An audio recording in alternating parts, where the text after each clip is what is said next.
Hello and welcome to Portfolio Matters. In today's My Worst Trade, I will be discussing this month's disaster, which was not selling Ferrexpo in a timely manner. Now, as I'm not going to be recommending shares, I will skip the disclaimer, but as always, do your own research. A full disclaimer can be found at the end. Okay, so this My Worst Trade is all about reacting quickly to market events. So the market is not fully efficient. If you can react fast, then you can tend to get in or out of a position before the market has fully discounted news. And you'll see that as we go through this My Worst Trade. In addition, as a private investor, your priority should always be to avoid losses. So if in doubt, get out. You can always get back in later. And related to that is admit your mistakes.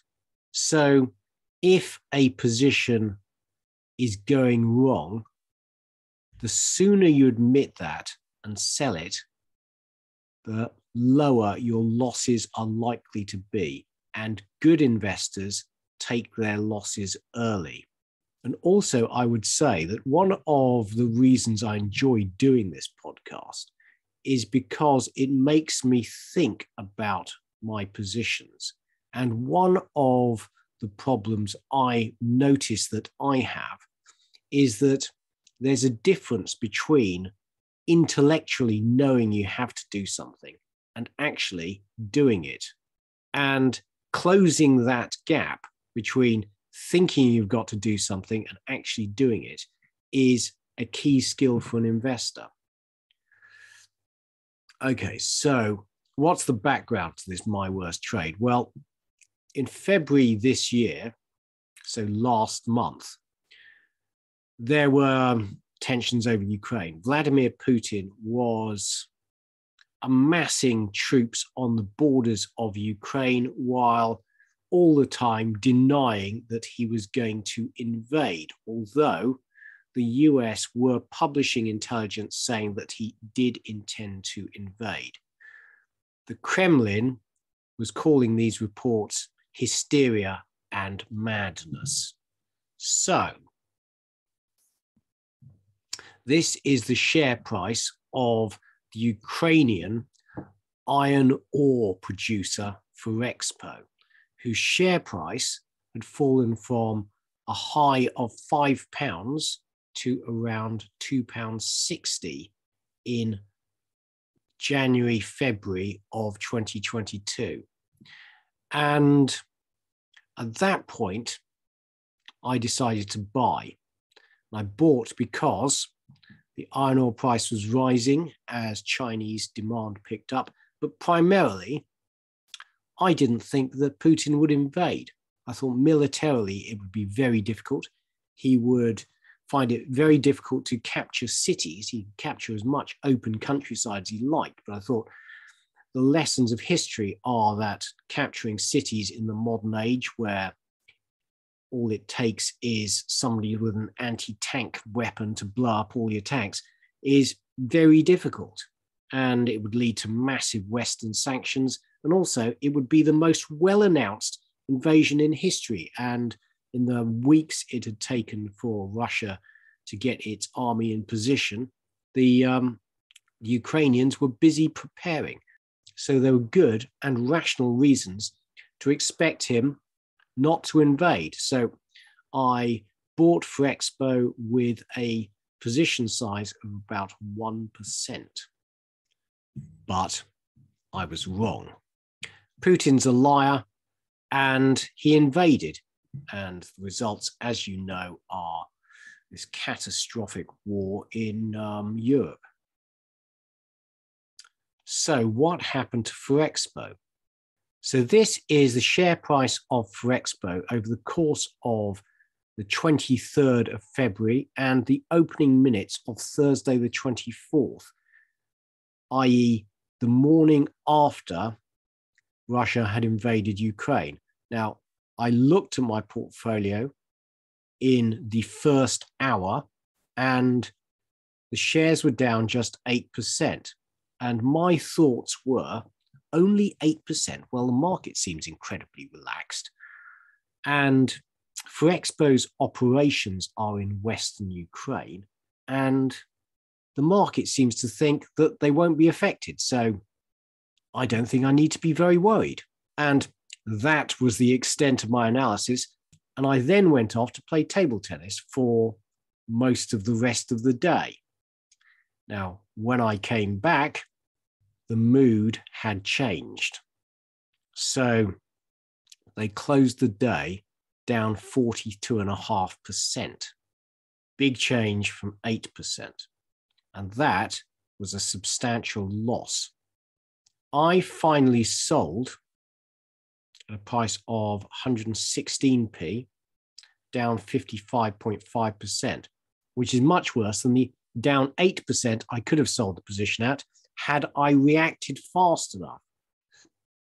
And I would contrast that with my decision-making in Evraz. Now, Evraz is a Russian steel maker, and in the run-up to the invasion, when I was convinced that Russia would not invade, I initially opened a 1% position. And then the more I read about Putin's intentions, the more worried I became. And I sold 80% of that position, but retained a small 0.2% of the portfolio position.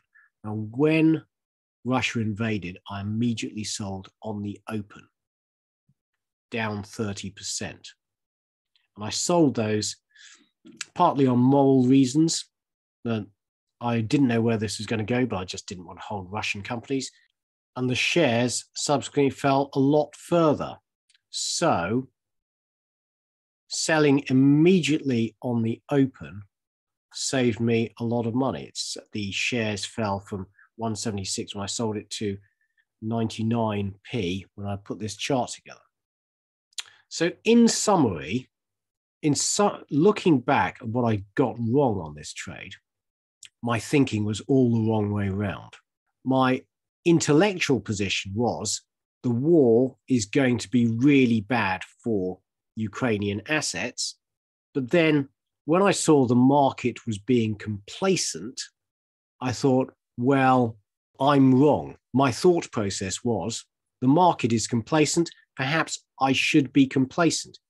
The conclusion that I actually should have drawn is the market is being slow to react.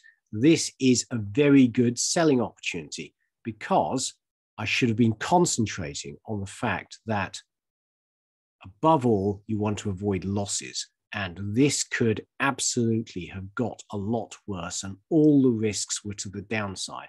Therefore, you need to react quickly, get out before the market reacts. And if we go back to the chart of Ferrexpo on the day, essentially it trended down throughout the day as investors realized that this was going to be a long and protracted fight and sold their shares throughout the day. If I'd sold faster, I could have had a much smaller loss. So in summary, the faster you react to a news event, the better. And if in doubt, get out. You can always get back in later. Okay, that's it. Thank you for watching. Please can you press like and subscribe to the channel. And if you have an investment mistake you would like to discuss, please come on to Portfolio Matters and share it with us. But in the meantime, it's goodbye from me, Keith Jordan. Goodbye. Full disclaimer. The material and information contained in this podcast is for information and entertainment purposes only and should not be relied upon for making a business, legal or any other decision. We may own or have a financial interest in any securities mentioned. Listeners should conduct their own research or consult a professional investment advisor before making any decisions regarding topics mentioned on the show. Whilst we endeavour to ensure that the information presented on the show is correct, we make no representations or warranties of any kind, express or implied, with respect to the podcast and website or to any information, products, services or related graphics discussed or presented in the podcast or website. Any reliance you place on such material is strictly at your own risk.